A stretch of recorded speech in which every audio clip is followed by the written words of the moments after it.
Guys, as you can see by the thumbnail, this one's going to be a little bit different. So check it out, you guys. Earlier today,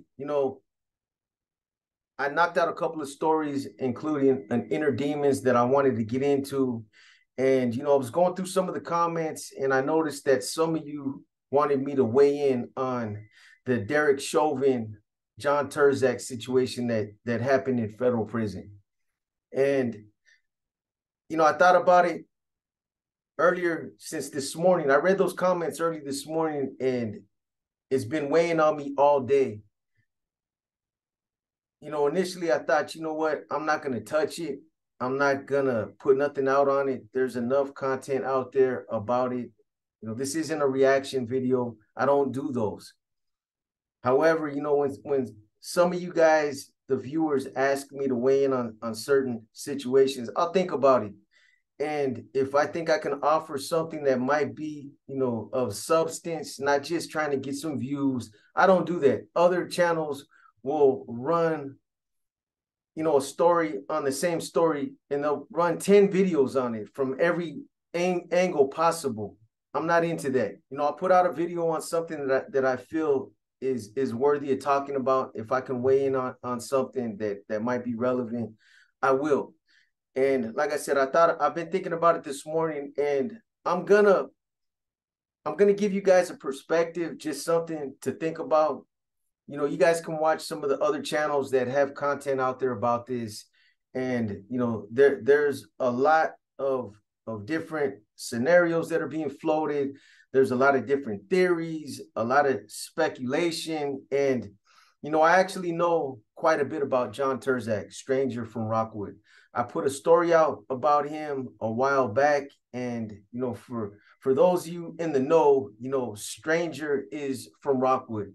And he got caught up in a federal indictment, and he cooperated. He ended up cooperating, and at one point in time, stranger was actually involved in a huge internal conflict with another Mexican mafia member, a well-known Mexican mafia member named Chewy from VNE. And these two were going at each other, and they were trying to kill each other out there. I put that story out a long time ago. I'm not even sure what the title of that story is. Otherwise, I'd refer you guys to it so you guys could, go on the channel and type it in and pull it up.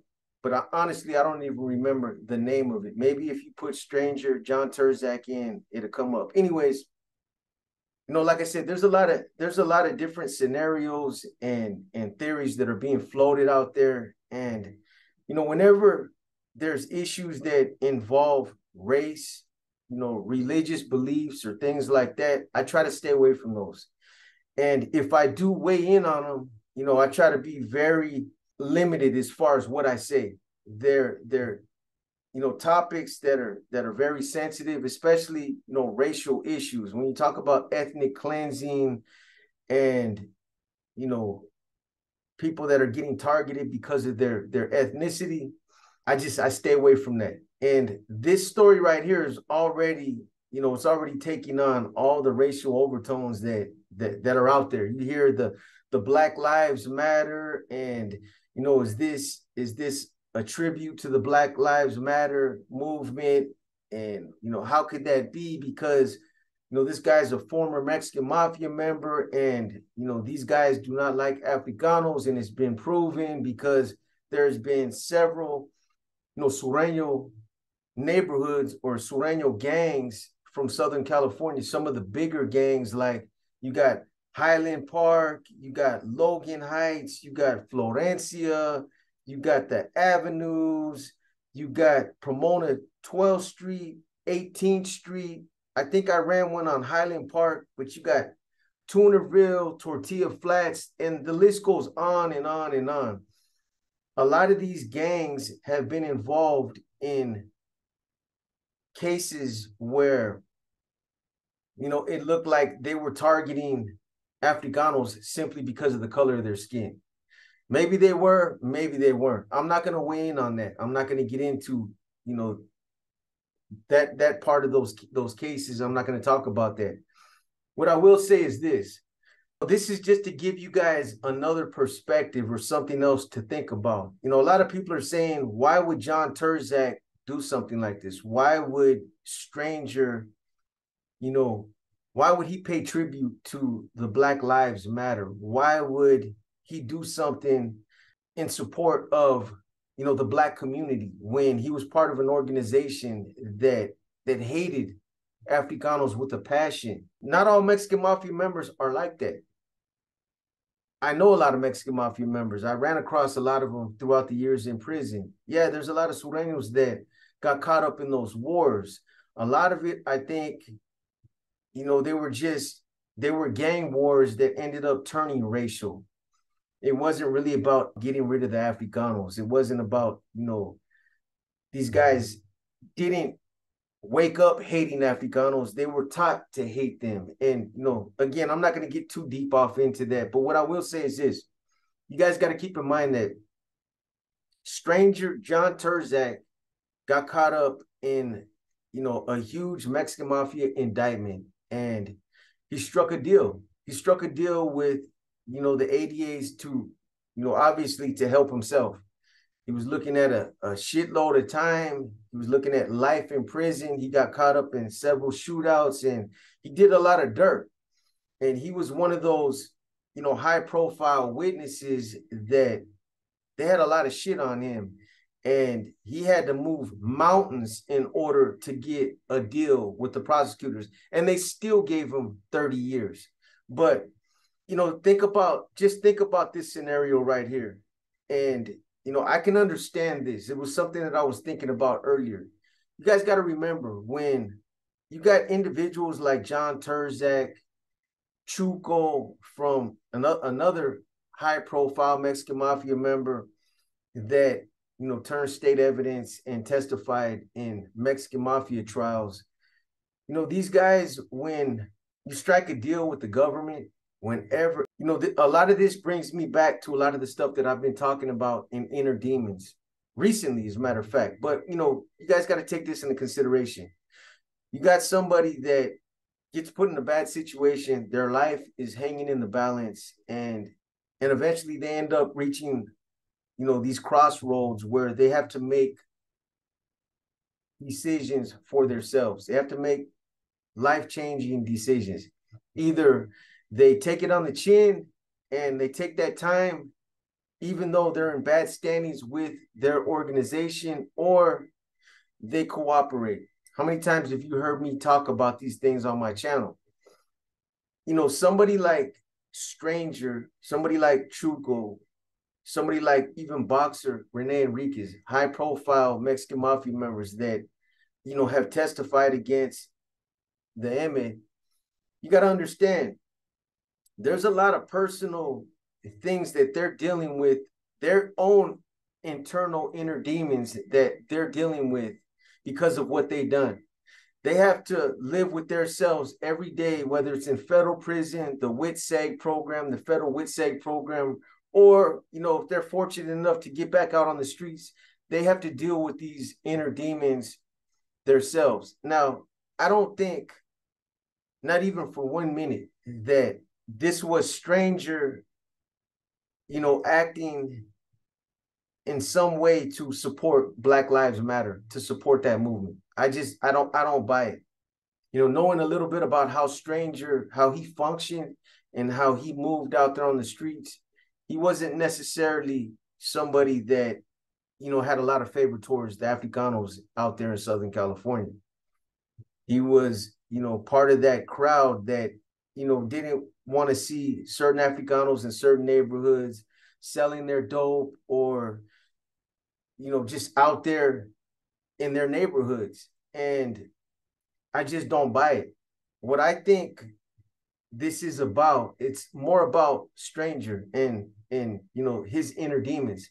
You got to remember, when somebody like this testifies against their organization, their gang, and they have to go to these extremes to win their freedom back or to, you know, get a better deal in prison. 30 years is not much of a deal, but there's a lot of internal strife that comes with that. It's not just as simple as, I got to testify against these guys and, I'm going to get 30 years, or I got to testify against these guys and I'm going to get back out to the streets. This is going to get my freedom back. They got to live with that guilt and, those demons for the rest of their lives. What I think this was about was more about, and I have the one of the actual reports from that incident. And according to Stranger, he had been thinking about moving on Derek Chauvin for at least a month before he did it. He had been considering moving on this guy. And what I think this is about, there's two things. One is that this was an act of humanity. Anybody that's seen, what happened to George Floyd, anybody that watched those videos, and we all seen those videos. We all watched them. We all seen how Derek Chauvin knelt on this guy's neck and literally, stayed there with his hand in his pocket. How more arrogant can you be? And he stayed in that position until the last breath of air, came out of George Floyd's his body. He took his life. You even had civilians right there telling him, get off his neck, man. This guy can't breathe. And he knew that. He knew what he was doing.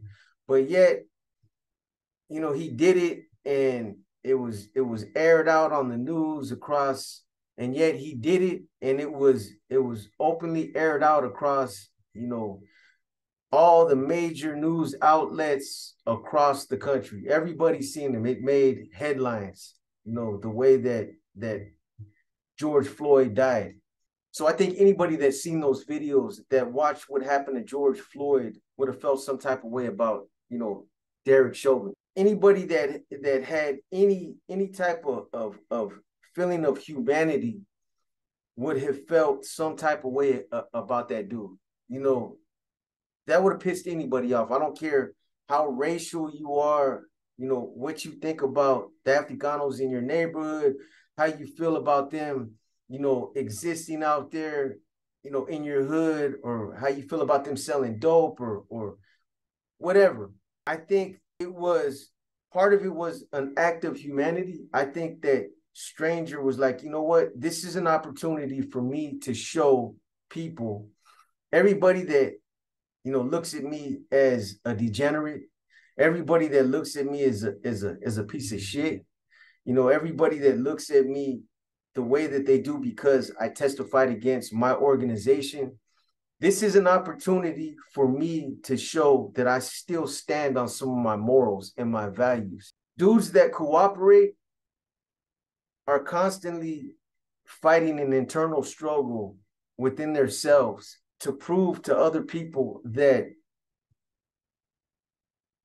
they still have morals, they still have scruples, they still have, principles, that they still stand on some of these things. Just because I turned on my gang, or because I turned on this criminal organization, doesn't mean that, I still despise certain people that do, certain things like Derek Chauvin did. I honestly believe, and I could be wrong, it's just my opinion. And as a content creator, I'm giving you guys my opinion. I think that part of it was, Stranger himself seeing what we all seen, the way that, George Floyd, the way he passed away, and the arrogance of Derek Chauvin, the way that whole scene, how it unfolded. But even more so, I believe that it didn't have nothing to do with Black Lives Matter. It didn't have nothing to do with, paying a tribute to Black Lives Matter, Black Friday, or, to commemorate the Black Hand, as some of these media outlets are saying. I don't believe that for 1 minute. I think it was an opportunity for him to, to grab a little bit of, of honor, or to make himself look like he's still an honorable type of dude. Yeah, don't get it twisted. You know, I cooperated, I turned on my people, but I still stand on some of my morals. Again, that's just my opinion. And this is based on some of the things that I personally know about Stranger. Understanding of Stranger and what I know about him is beyond the the things that you read in the media. I had a lot of insight into how he moved out there on the streets, just what type of individual he was, and just how his whole get down. I'm not going to get into that, but just trust me on that. So, I think there's some relevance to this. It's just too far of a leap to think that, he did this for, the Black community. I think again, anybody with any kind of has half a brain that understands how, these kind of things work in prison, understood that, if you were the one to move on Derek Chauvin, if you were to stab that dude, that you're definitely gonna make the newspapers. You're definitely gonna be all over the media. They're gonna throw it out there, and I'm sure he thought about this. I'm sure he thought about everybody back, on the home front, hearing about what he did in the library. Supposedly, he got Derek Chauvin in the library. They were in the library together, and he had been planning this. He took a piece in there.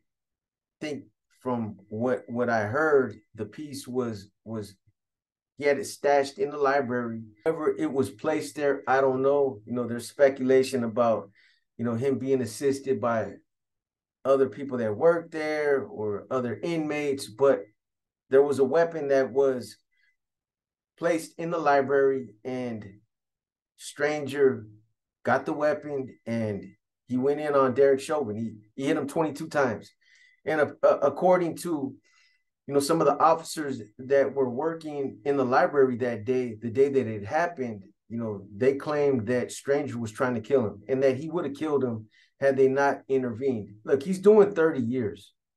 Stranger's not a youngster no more. He's already going bald. Dude's been around for a while. He doesn't got, probably doesn't got another 30 or 40 years in him. So I'm pretty sure he's probably thinking, you know what, I'm going to end up dying in prison unless, some laws change or something like that. So, me personally, that's what I think this is about. I think it's more about Stranger himself and just him getting that look. I'm sure he knows everybody back in California are going to hear about this. All the Mexican mafia members that he was close to at one time, he knows everybody's going to hear about it. Everybody's going to hear about it back home.